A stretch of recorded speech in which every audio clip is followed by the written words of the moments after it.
kung paano ba nagsimula yung kanilang pag-invest dito sa kumpanyang ito at sa paanong paraan? 2015 po nakilala ko po sila ng October. Noong una po nag-invest lang ako ng 200K. 200,000? Yes po. Okay. Sa Paano isang- mo sila nakilala? At sino doon ang nakilala mo? Yung isa po na nag-invest din sa kanila ng pangalan ay Cecil po. Kanino mo binigay yung pera? Doon po sa mismong may-ari. Ang O, pangalan ng may-ari construction. ay? Leonor po Kais, saka William po Kais po. Kailan mo huling nakausap si William at si Leonor?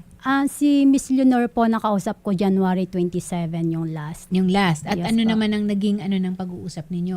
Magbabalik ng pera? Nireset niya nung December 26 na pag-usap po namin. Kasi yung cheque po namin is dated December 31, 2025. So may pinangahawakan kayo ng Yes mga po. cheque. Mayroon po.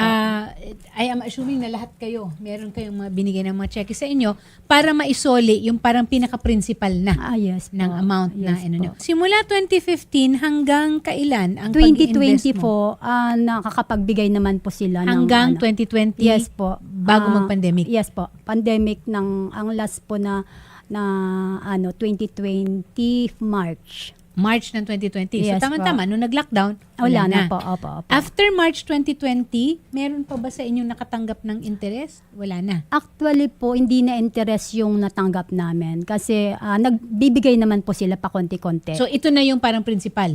Binabalik na yes sana po, yung yes principal. po. Opo. Ang pagkakamali po kasi namin, yung kinikita namin, dinadagdag namin. Ay naku, nagigisa sa sariling mantika. Yun Sherry. po. Magkano lahat-lahat ang principal mo? Ang Kung pati yung principal po niro-roll mo. namin ay 7M. 7 million, sa'yo Yes lang yun. po, yes po. Ikaw lang Amin yun. lang. 4.3 million po. Hindi yan isang bagsak lang. Bali, 2 beses po nagbigay. Ikaw? Bali, June and August po. I'm speaking on behalf of my family. Oo. Ang mother-in-law ko po ay nandito po sa likod niyong senior. And then yung sister-in-law ko po na OFW. Okay, so bali sa inyong tatlo, naka 4.3 kayo. Apo. Parang ganon. Dami. Bali, 2 beses po yon, June 2019 and August 2019 po yon. June, nagbigay ka. July, may natanggap ka interest? Nagbibigay naman po ng 4% July, on monthly po. August, Opo. September. Opo. Pero natigil na nung March kasi pandemic na. Noon lang pong, nagtigil na Paano po. mo naman nakilala sila? Bakit ka nagbigay? Bali At po, saka ang laki, agad. yung husband po ni Ma'am Joanne Okay. is co-worker po ng asawa ko sa Middle East. Husband mo. Yes po. Apo. Magkatrabaho po yung asawa naming dalawa. Tapos, yun nga po, sa hearsay na okay yung company na nagbibigay ng ganito. Is this covered by some kind of an agreement? Yes po. Mayroon naman Anong pong tawag dun sa agreement? loan ninyo? agreement po. So, loan agreement, ibig sabihin may pera sila na inano sa Niloan. inyo, na Yes nilon. po, yes Tapos covered by mga cheque. Yes po, may check. 7 million, 4 million, 5.2. Lahat yan, diretsyo ninyong binigay doon sa Zakra. Ano po, dumaan Ma'am po sa Joanne account po. ko. Dumaan po Sa'yo. sa account Pero ko. in-acknowledge ni Zakra. Yes po, yes po. Magandang hapon po, Sir Kelvin. Yes ma'am, magandang hapon po. Merong bouncing checks Yeah. involved dito. Ano po ba ang magandang proseso dito? Kung maaari po, mangyari lamang po na magtungo na lang sila ma'am dito sa yung mga biktima po dito sa tanggapan namin sa CIDG office na matatagpuan po sa San Vicente Lim sa Calamba City, Laguna. Okay. Upang makausap po namin sila ma'am at nang sa gayon ay makuna namin sila ng Statement. salaysay at makita po namin yung mga dokumento na pinangahawakan nila like contract agreement, etc. May pro forma ba kayo nito, Sir Kelvin? Wala, ano? Kasi iba-ibang kwento di ba? Meron naman po kami mga ongoing ma'am na hawak po na na-file na kaso na katulad po niyan, kamukha niya mga investment scam. Oo. At gagawa din po kami ma'am ng mga hakbang katulad ng pag-verify po sa mga Yun. authorizing agency, confirming whether they are authorized to solicit investments from the public or to promise high returns or interest. Ito bang Zakra? Meron ng ibang nagreklamo dyan sa inyo against Zakra Industrial? Ngayon ko pa lang po siya na ano, ma'am. Okay. Magkano ang naihulog mo Bali na? kay Joanne po ako nagbigay ng pera. Sa accumulative po yun, umabot po ng 2.9. Ngayon, Pera mo lang ba yun o meron meron mga pa po rin kapatid? meron po akong kasamahan na nag-trust din sa akin kasi hindi, Hikayat din. opo, yun, 2.9, hindi ko na po rin matandaan kung kailan. Basta ang pinangahawakan ko po yung cheque. Nag-issue po sa akin si Joanne, through Joanne, 2.9 Sandali lang, million cheque pesos. mo? Yes po. Opo, Yun po yung pagkakamali ko Yung po. mga nakasangay po kay Joanne, nakapangalan po sa kanya. Siya Lahat lahat. po yan. Lahat po sila na 15. So ikaw ang Cheque. kakasuhan nila? Yes po. Kaya siya po ay sinama namin dito. Po, Joanne, paano natin mapapatunayan na may transaksyon ka kay Zakra? Ay, ito pong contract po. Mayroon Pero pa sandali, akong- kaninong kontrata yan? Ikaw at saka kay Zakra? Yes po. Kayo, wala kayong kontrata kay Zakra. Ang kontrata nyo kay Joanne. Yes po. Lahat ng cheque po namin is si ang nag-issue. Sinong pumirma nito? Yung mag-asawa po, Sakra. So si Zakra, tapos, John, ikaw, sa'yo to eh. Sa'yo lahat ito eh. Yes po, sa akin po lahat. Ikaw ang liable dito.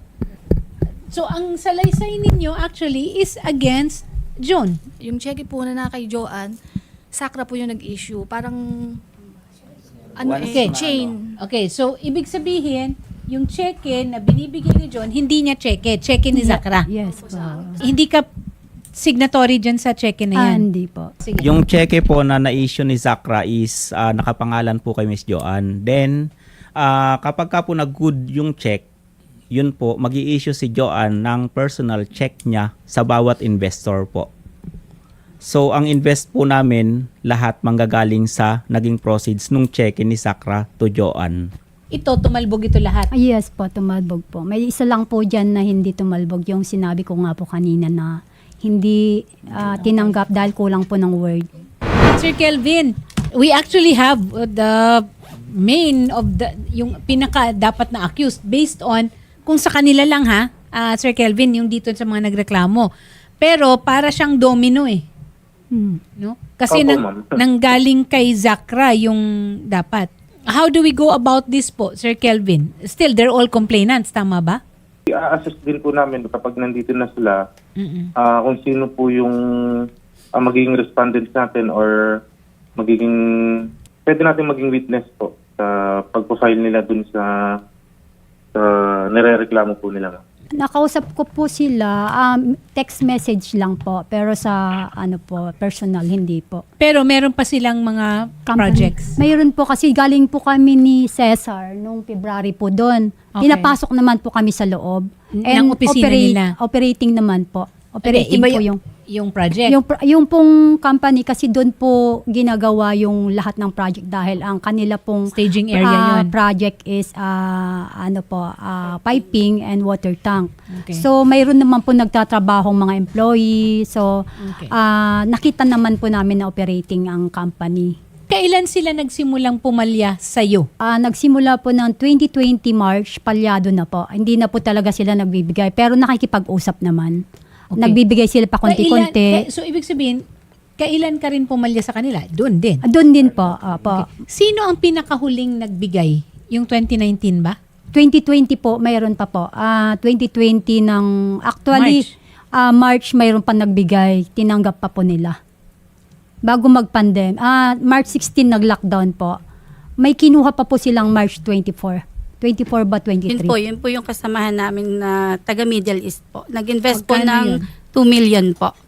March po yan, tapos nag-lockdown. Bali, alam naman po natin ngayon yung nangyayari sa Middle East. Yun po yung nire-request po nila na maibalik po yung hard-earned money dahil yun pong 2 million is niloan din po nila. Technically, ang nirereklamo nyo si Joe. Yes po. Tanggap mo naman yun. Yes po.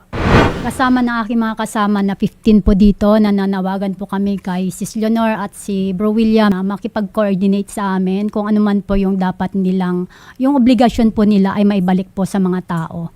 Yun po yung gusto ko pong malaman nila. Maiparating sa kanila na yung obligasyon nila is harapin po nila. Samahan na po namin kayo kay Police Corporal Kelvin Pucan, yung sa CIDG. Sa schedule po natin to. Okay? Okay po. Salamat po and magandang hapon po.